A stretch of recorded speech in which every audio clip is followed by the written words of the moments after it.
basically this generation is more liberal, more tolerant, more Democrat-leaning than the one before. It's not just because they're young. For another point of view, it's Hard News with Russell Brown and Wammo on Kiwi. It's from publicaddress.net, Media 7 show on DVNZ7. It's the final chat for 2009 with Russell Brown. Good morning, Russell. Good morning. Where the whiskies arrived at your house just in time for the festive season. Were you tempted yesterday by the whiskey? Well, when it arrives, it seems, a little bit rude to not even try it. So, yeah. I got a private bottling of the Springbank, which is one of my favourite whiskies, and it was really nice. I have to say, good old whiskey galore. How would you describe it? I mean, is it a heavy, smoky one, or is it? The Springbank's a Campbelltown whiskey, so it's kind of between the Spaysides and the big, heavy, smoky ones. Okay.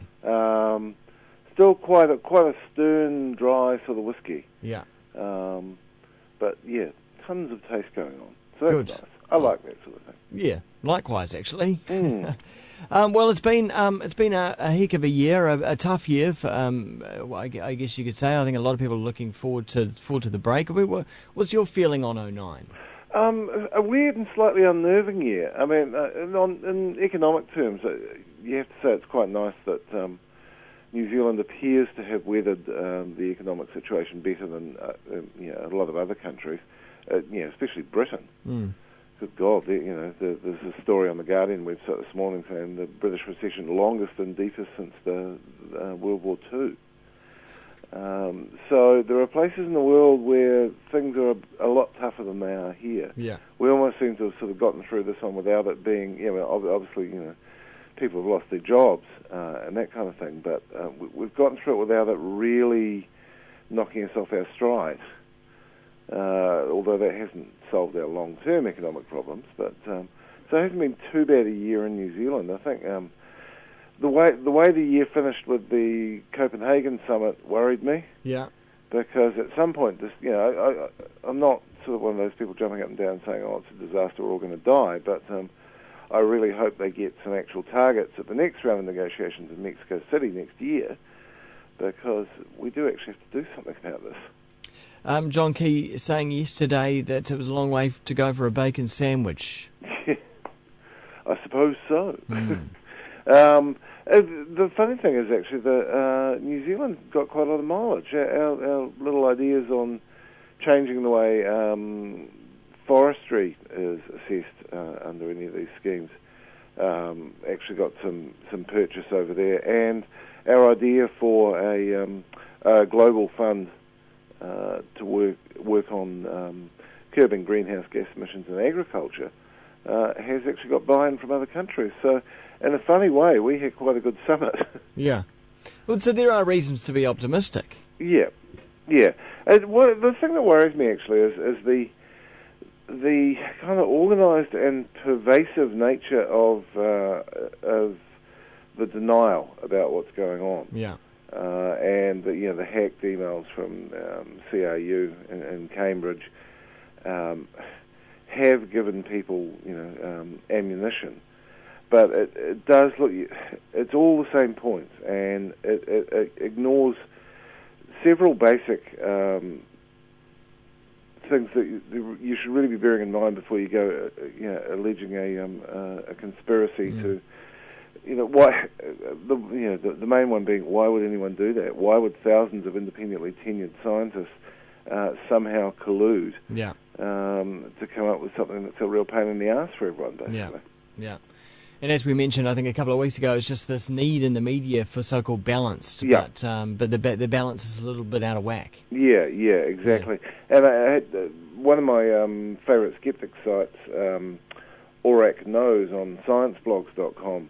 The author of that has been pretty appalled because James Randi, the long-time leader and figurehead of the American skeptics, wrote a really dumb, poorly informed, "Well, I'm not convinced about climate change" column, and has now had to retract because he didn't know what he was talking about.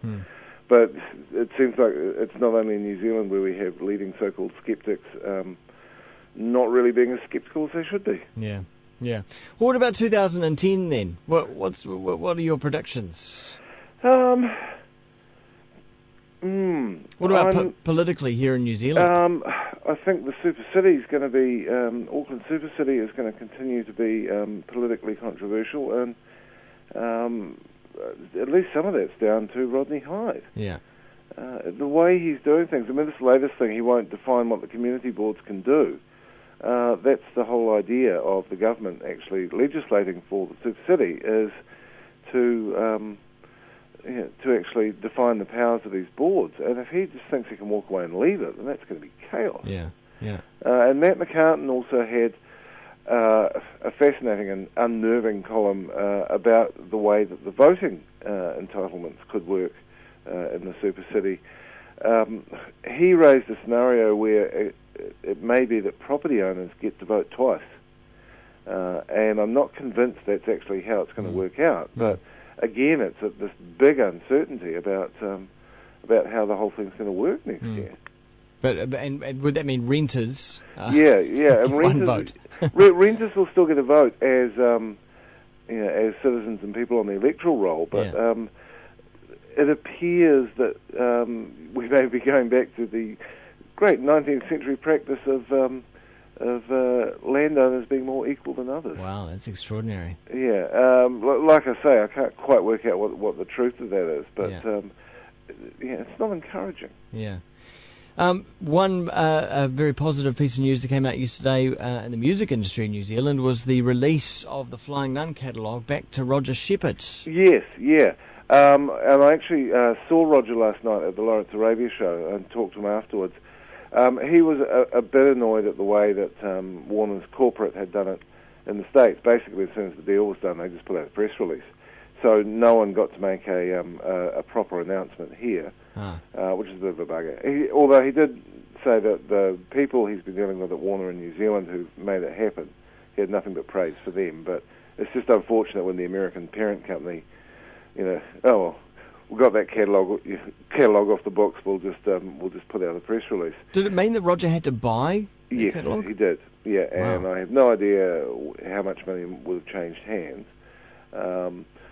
But yeah, because I know Simon Grigg queried it on public address, because the press release itself that Warner's put out doesn't actually say he bought it, but he has 100% acquired the catalogue and the label, and they will be reissuing the catalogue and also releasing new music. I don't think Roger knows, that much more than that at the moment. But this has been going on for 18 months, 2 years. Yeah. He's been trying to do it, and it's been very, very slow progress, but it has been done. And New Zealand's archetypal independent label is back to being an indie, which is really extraordinary. That's great. Did you talk to Roger about the digital side of things at all? Yeah. I think not in any detail, but I think he knows that it's going to be that's going to be really, really important. Yeah. You can see things like emusic.com. I think will be a big one. Although Lord knows what's happening with eMusic. I mean, you and I are both members, but we can't tell our mates to, because they're not taking subscriptions from New Zealand anymore. No. And over time, I was rather disappointed with my membership, just because of many of the tracks I couldn't enjoy because I couldn't get them because they weren't licensed here in New Zealand. Yeah, exactly. And the record companies, the music industry, actually has to sort this out. Yeah. They have to find a way to regionalise services like that. Otherwise, they're on a bit of a hiding to nothing, complaining. When people do download music illicitly, when it's not available legally, then you are going to have problems. It's the same with that, and also with movies in New Zealand as well. Digital movies, movie downloads, being able to have access to all the various catalogues. Yeah, exactly. I mean, you would hope that the big companies, in both of those industries, do sort it out in the end. Because they really need to. And the problem is regionalisation, because particularly something like television is another good example as well, where it's run along for decades on the assumption that you need local distribution partners, and almost none of it applies now. No. Because it is possible to deliver content directly. So how does that change things? What's the role? Where does the money go? I think it's doable, but they've just got to do it. Yeah. And the ironic thing is that in the Rhiann's submission on the Copyright Amendment Bill, eMusic was one of the services that they championed and said had to be protected from illicit downloading. and yet they're not taking the step so that New Zealanders can use it. And this isn't new. This has been around since 2005, I think. It's been years now.